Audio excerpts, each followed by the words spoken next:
A little bit of context as to what made this story absolutely terrifying. It was the summer of 2012, and at the time we lived in Florida. Life was kind of like what you'd expect for Florida in the summer. It rained a lot and was almost tropical. I absolutely loved it there and had lived there throughout most of my life while the rest of my family complained about the extreme heat. Anyway, I had just finished my last year of college and was 3 months shy of my marriage with my fiancé. We had just bought a brand new 2-bedroom house in Fort Lauderdale, and my fiancé and I got used to it pretty quickly. At the time, both my fiancé and I had a job where we'd often have to leave the house at different times of the day. Once in a while, our schedules would change where I got a day off where he had to work and vice versa. One night, my fiancé and I were home when he had been called into work due to a possible storm emergency. Being from Florida, it wasn't rare for a thunderstorm to occur every once in a while, especially during the summer months. I was annoyed to say the least, as this was supposed to be our night away from work, but told him I'd be here and to call me if he needed anything. So my fiancé leaves for work and I'm alone in the house watching TV with our cat, Mika. At one point, I get hungry and walk into the kitchen to make something to eat when I notice the motion sensor lights turn on from the front yard. I figured it was my fiancé coming home early and I checked the security camera to be sure. But I instead saw some guy I had never seen before standing in my driveway. My blood ran cold as I see him start sneaking around my house, crouching down in these abnormal positions. At first, he's crouched beside my fiancé's supply truck, but my camera cut out right when he's out of frame. The video will be on screen now.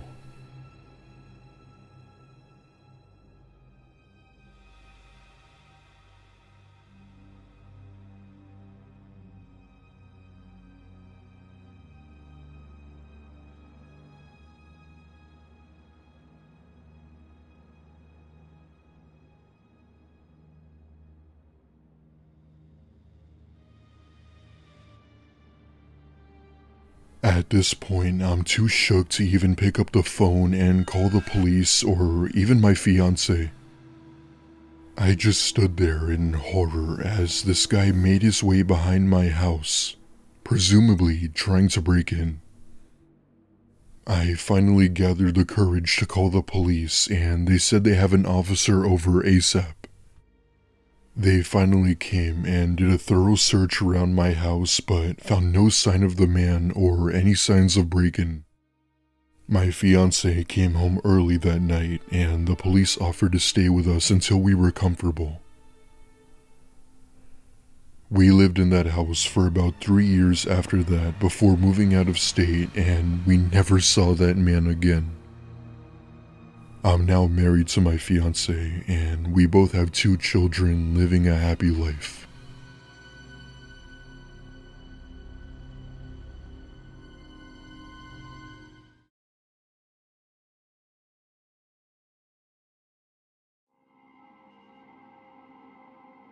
I'm a 23-year-old male and this is by far one of the most scariest and weirdest encounters yet. Before I begin, I'm gonna say that I run a YouTube channel with a few friends dedicated to vlogging everything. I won't name the channel or videos, I'm not getting paid for advertisement, but I do run a big channel with a large audience. This took place about 2 years ago in February of 2020, just before COVID began. My friends and I were going on a camping trip in northern Ontario, Canada. It's an amazing place with hundreds of campsites and a scenery that's out of this world. Mountains, trees, waterfalls, lakes, rivers, you name it. It was me, my friend Jay, and our other friend Carl. Anyway, we had set up camp on one of the outer river banks where we had a better view of the land.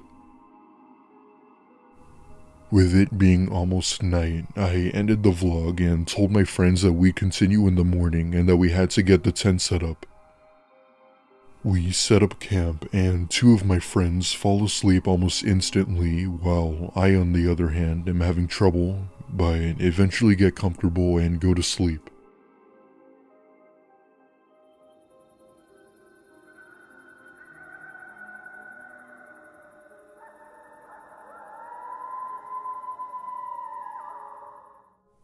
We are well asleep at this point when I wake up to a really chilling noise that I couldn't describe. It's around 3 a.m. and I'm still rubbing my eyes to adjust to the darkness when I wake up Carl and ask if he heard it too. Carl assures me that it's probably a coyote or something and tells me to go back to sleep. However, my curiosity got the better of me and I grab my camera and mic and step out of the tent to record what I was hearing. I make my way to the riverbank where I heard the noises and could very faintly see 3 figures appearing from behind a few rocks across the river.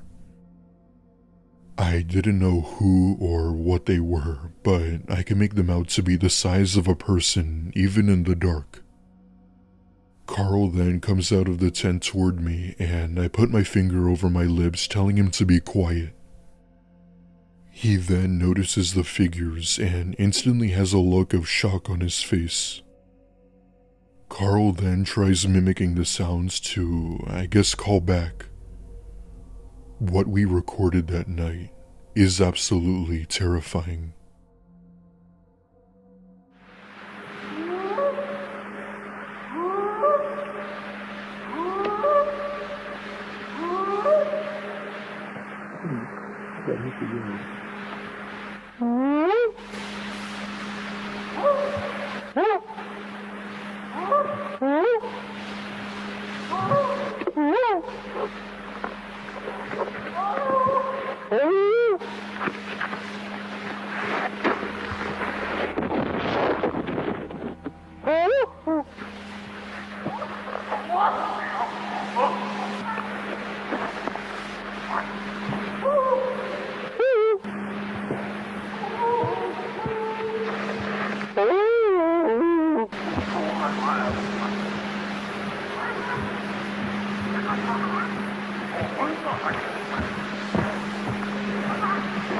There's 2 of them across the creek at the big rocks.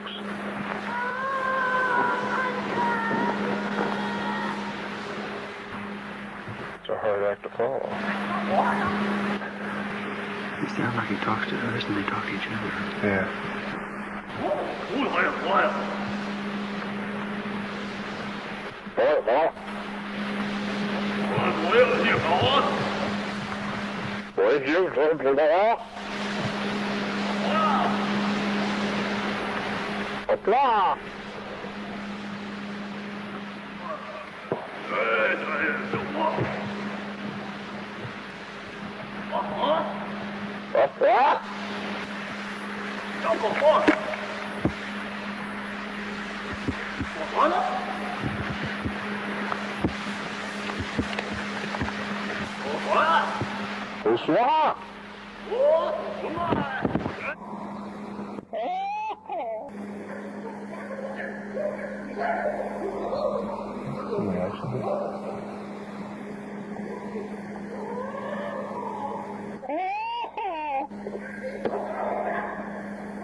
We mimicked their sounds a few more times before they seemed to get aggressive, and that was our signal for us to get out of there.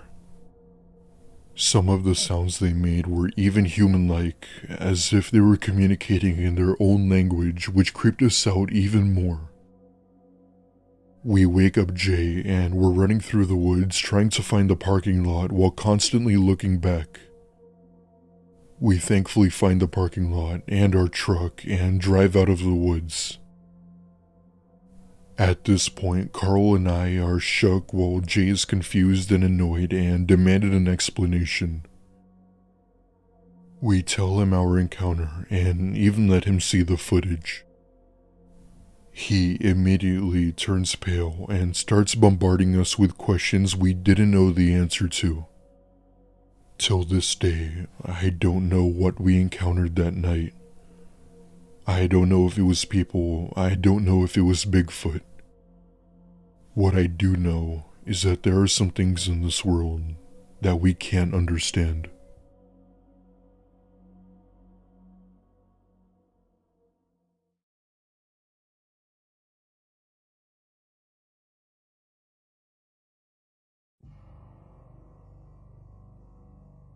When I was about 13, I joined the Boy Scouts with a friend of mine that I had known since kindergarten.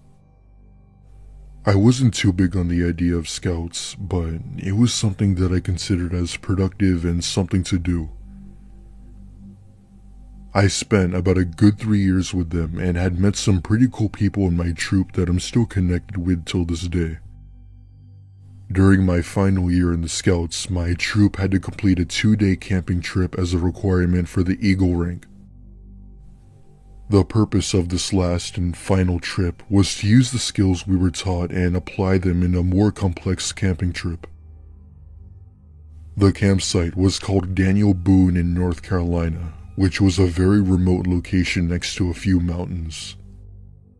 When we got there, our scoutmaster had ordered us to unpack our belongings and set up our tents as we only had about a good hour of daylight left.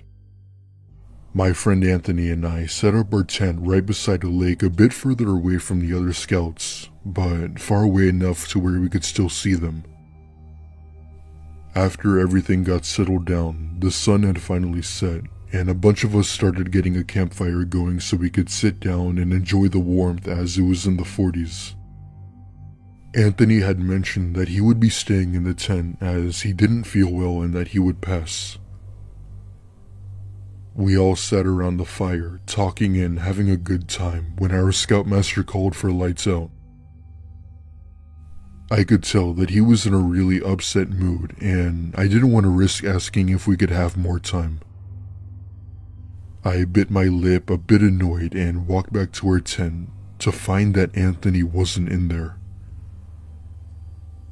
Thinking that he probably went to go take a piss or something, I get into my sleeping bag and turn out my light and start laying there enjoying the cool night air. Fast forward about 10 minutes later, Anthony still hadn't returned yet, and it was at this point where I was starting to get a little worried. 10 minutes turned into 20, and then eventually 30. Fearing that Anthony could have gotten lost, I put on my jacket and go outside with my flashlight looking for Anthony. It eventually came to the point where I had to begin yelling out Anthony's name, hoping to get a response. But all I got instead was dead silence. This got the attention of some other campers coming to ask what was wrong. When I explained the situation, we all went into the woods with our flashlights in hand calling for Anthony. That's when we heard a very loud and blood-curdling scream coming from the other side of the lake.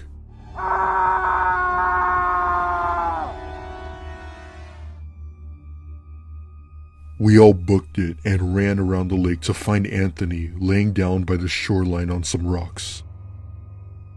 He had multiple wounds to his body and was breathing heavily, but was still able to talk to us. What he told us will forever change my perspective of camping for the rest of my life. Apparently, he had stepped out of the tent to go take a walk around the lake when 2 or 3 men ran out from the woods and tackled him. One of the men proceeded to hit him in the face with a mallet and knocked him out cold. Because the impact of the mallet was so hard, he didn't have the strength to fight back. We ended up ending and rescheduling the trip the next day and went back home. The authorities never did find those men in the woods that attacked Anthony. I'm not sure who they were or what they wanted, but whatever their intentions were, they obviously weren't good.